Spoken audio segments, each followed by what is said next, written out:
You can cry on command. Many options, but they are usually very fast. And that is why I decided to create this. Welcome to Free Talk, the show to help you learn English the fun and simple way. Ready?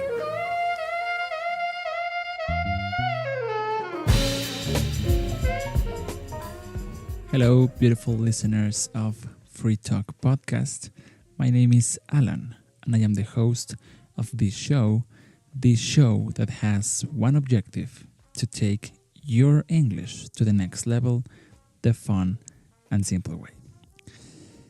Today, the time has come for us to address that issue we had some episodes ago. I'm not sure if you remember that, but on the episode, I think, if my memory is not failing on me, episode number 24 was entitled Reduction of At. And in that episode, I talked about the reduction in sound of the preposition at when we use it within a sentence, and well, particularly when we speak in casual conversation. As you know, American people tend to reduce a lot the sounds of the words when they speak. We have talked about this a lot in the past. And if you are familiar with spoken casual English, this is not new to you. Well, anyway, on that episode, we talk about the reduction of this particular preposition at, and we do it at large. So we took a lot of time to talk about that. The situation was that that episode was really, really poor in quality. So the quality of the episode was terrible because I forgot to plug in my microphone. And the result, of course, was a horrible episode, very difficult to listen to, very difficult to understand. And as I also mentioned, that episode is still, to this day, the episode with the most downloads from this show. So that is why we decided to talk about that again now, making sure that the quality is okay. So today, that's what we are going to do. Today we are going to talk about the reduction of the preposition at, and also we are going to talk about the reduction of the preposition for, F-O-R, for. So let's start with the preposition at. That's A-T. So we know that we use the preposition at to talk about places, like I am at home, or to talk about time, I wake up at 7, etc. Those are the two main uses, but there are more. There are more uses. But today we will not talk about usage. Today we will talk about pronunciation and specifically reduction. So, there are a couple of instances where this pronunciation is going to have a little bit of a variation. So let's start with the first one. So the sound of the preposition at is going to be reduced to a grunt. We said that a grunt, G-R-U-N-T, it's just a sound. It's only when you let air escape out of your mouth that is a grunt, like when you say like when you are complaining. I mean, imagine that you are feeling pain, so you don't articulate words, you just grunt. You say So that is a sound, and that is the sound that this preposition is going to make. And we are going to follow this sound with the sound of a reduced T. So we are not going to say at, we are going to say at. Okay? So it will be better if we check those sounds within sentences. So I will read to you first how we perhaps would pronounce this normally, and then how we should pronounce it if we want to sound more natural. So the first example is we're at home. We're at home. We're at home. So notice how when you try to pronounce this sound at entirely, we have to make a stop. So we say we're at home. We're at home. We're at home. So what we want to say is we're at home. We're at. Listen. We're at. We're at. We're at. We're at home.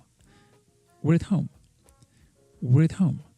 So we now cannot even identify the sound of the letter A, and we only say we're at home. We're at home. The faster you say it, the more connected it will be. So we say we're at home. We're at home. Second example, I'll see you at lunch. I'll see you at lunch. I'll see you at lunch. I'll see you at lunch. But we are going to pronounce it, I'll see you at lunch. I'll see you at lunch. I'll see you at lunch. Notice that difference? Now the sound sounds much more fluid. I'll see you at lunch. I'll see you at lunch. I'll see you at lunch. Next example. Dinner's at 5. Dinner is at 5. Dinner's at 5. But we say dinner's at 5. Dinner's at 5. Dinner's at 5. Leave them at the door. Leave them at the door. We are going to pronounce leave them at the door. Leave them at the door. Leave them at the door. Leave them at the door. Okay? Next one. The meeting is at 1. The meeting is at 1. The meeting is at 1. The meeting's at 1. But we are going to pronounce the meeting's at 1. The meeting's at 1. The meeting's at 1. The meeting's at 1.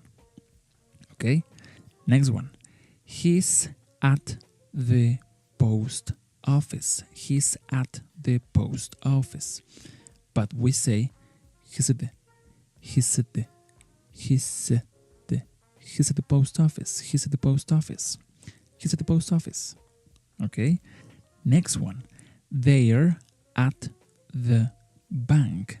They're at the bank. And we pronounce they're at the bank. They're at the bank. They're at the bank. And last, I am at school. I am at school. And we say I am at school. Okay? So when we pronounce or when we say these sentences faster, we cannot identify not even the grunt, because it's so quick that we cannot identify a grunt, but there is a grunt.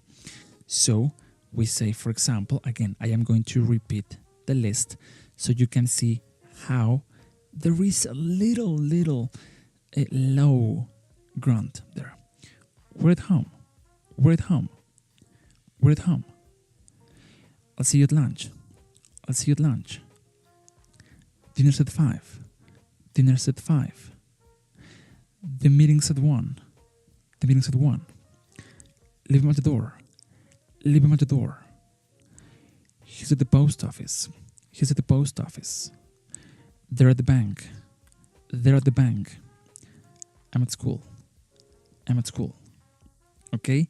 So we cannot, maybe we cannot listen. We cannot perceive that grunt, but neither can we perceive the sound of the vowel.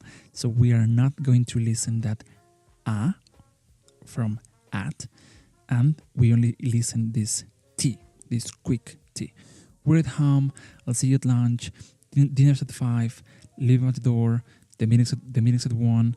He's at the post office. They're at the bank. I'm at school. Now, this is going to change a little bit when the preposition at is followed by a vowel sound. In all the examples I mentioned, the word after the preposition at is not a vowel sound. We're at home. I'll see you at lunch. Dinner's at 5. Okay, so but when we follow this preposition with a vowel or a vowel sound, now the sound will become like a D as in dinosaur, or an it. So the sound of schwa, remember schwa? Schwa plus a D. So let's see. If I say, I'll see you at 11. I'll see you at 11. Now we are going to say, I'll see you at 11. I'll see you at 11. I'll see you at 11. I'll see you at 11. I'll see you at 11. Yeah? Next one. He's at a meeting. He's at a meeting. But we say he's at a meeting. He's at a meeting. He's at a meeting. So this sound of D is going to help us connect the sound of the preposition with the next vowel. It's almost natural. He's at a meeting. He's at a meeting. If you pronounce these phrases fast, it's almost impossible not to connect these sounds. It's a natural movement in your mouth. So, he's at a meeting. He's at a meeting. Next one. She laughed at his idea. She laughed at his idea. She laughed at his idea. She laughed at his idea. She laughed at his idea. In this case, the his is not really a vowel sound, but we are going to drop the sound of the H. So we say she laughed at his idea. She laughed at his idea. Okay? She laughed at his idea. Or if we changed his for her, we would say she laughed at her idea. She laughed at her idea. She laughed at her idea. She laughed at his idea. She laughed at her idea. She laughed at his idea. Next one. One at a time. One at a time. How do we say that? One at a time. One at a time. One at a time. Next one. We got it at an auction. We got it at an auction. We say, we got it at an auction. We got it at an auction. We got it at an auction. We got it at an auction. Okay? Next one. The show started at 8. At 8. The show started at 8. We say, the show started at 8. The show started at 8. The show started at 8. The show started at 8. The show started at 8. Next one. The dog jumped out at us. The dog jumped out at us. The dog jumped out at us. We say, the dog jumped out at us. The dog jumped out at us. The dog jumped out at us. The dog jumped out at us. So we don't say the dog jumped out at us. We say, the dog jumped out at us. The dog jumped out at us. Jumped out at us. Okay? And finally, I was at a friend's house. I was at a friend's house. We say, I was at a friend's house. I was at a friend's house. So notice how much we reduced this. And we don't say I was at a. I was at a. And we say I was at a friend's house. I'll see you at 11. He's at a meeting. She laughed at his idea. One at a time. We got it on action. The show started at 8. The dog jumped out at us. I was at a friend's house. Okay? So these are the two different kinds of reductions we are going to find with at. Now, there is an explanation for this. So I am giving you the explanation, but actually, this is pretty much the natural sound of connected speech. So if when you are speaking, it seems natural or perhaps automatic to connect one sound to the next, it's maybe that is the common pronunciation, because people pronounce these words in this way because it's easier to pronounce, not because it sounds better or because it's the rule. It's just because it's natural and people do it, and then the rest of the people adopt it and it becomes a thing, and then people do it in that way. Okay, so that is reduction of at. Now we are going to check the reduction of the preposition for, F-O-R, for. Now this preposition is really easy to reduce, and we only have like one rule and a little exception. So how are we going to reduce this preposition?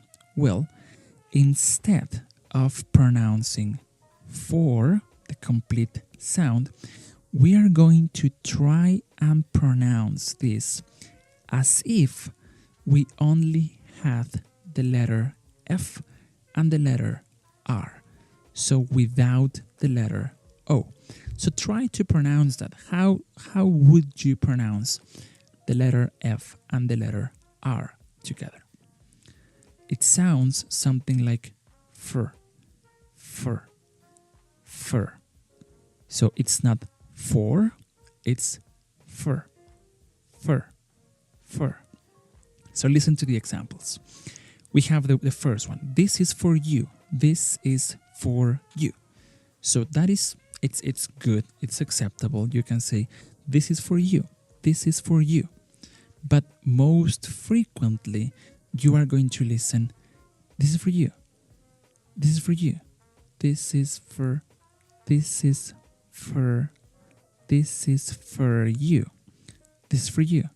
This is for you.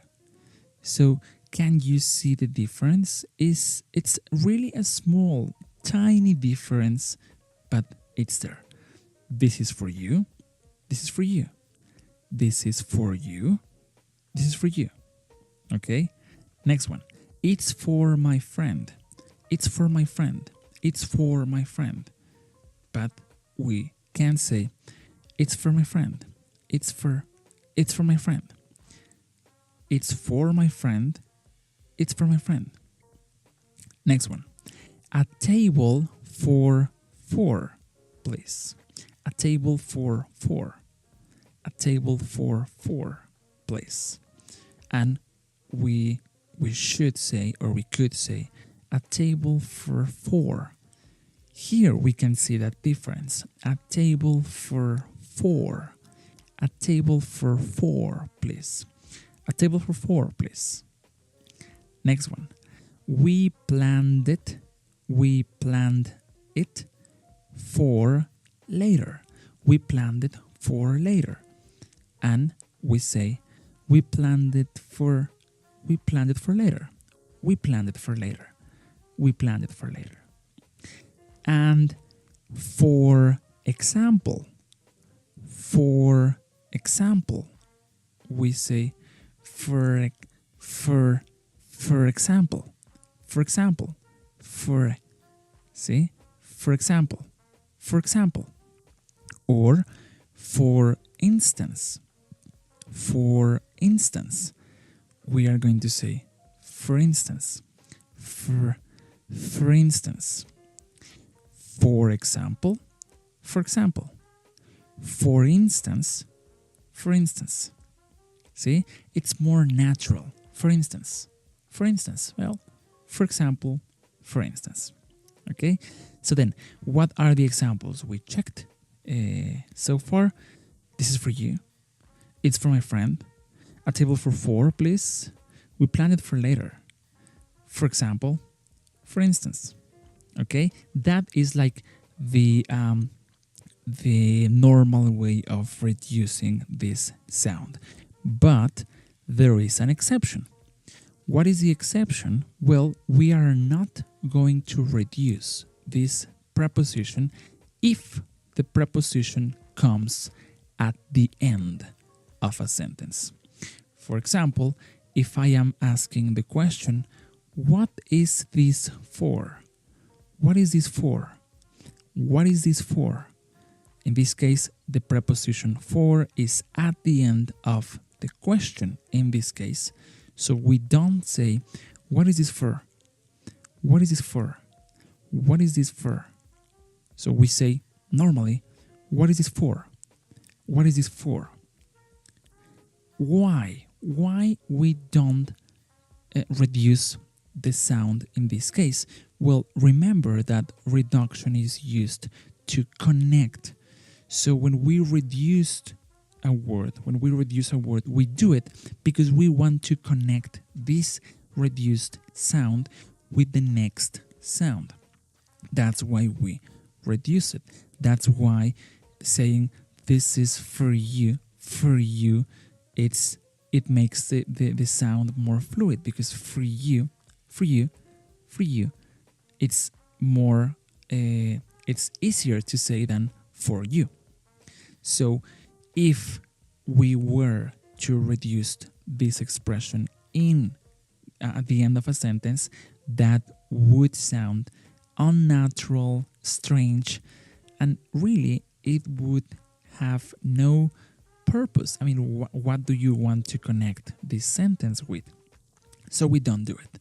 So we say, what is this for? What is this for? What is this for? Or the question could be, what did you do it for? What did you do it for? So we say, what did you do it for? So we reduced all the other parts of the question. We say, what did you do it? What did you do it for? For is complete. What did you do it for? What did you do it for? What did you do it for? And finally, the next one. Who? Who did you get it for? Who did you get it for? So we are going to reduce a lot of sounds in the question, but not the preposition for. So we say, who did you get it? Who did you get it? Who did you get it for? For is still complete. Okay? What is this for? What is this for? What did you do it for?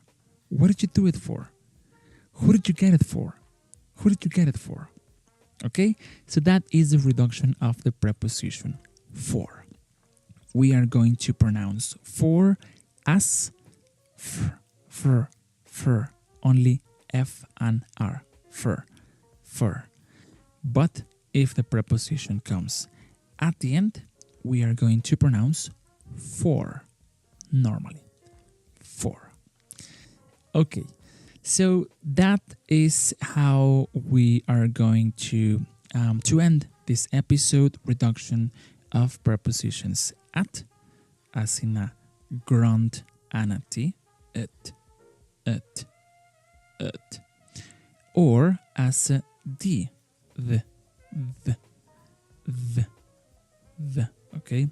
We're at home, we're at home, we're at home, or he's at a meeting, he's at a meeting. And preposition for reduced as for, or let complete at the end of a sentence. So, of course, right now we are not going to have a word on pronunciation because these 25 minutes were a long word on pronunciation.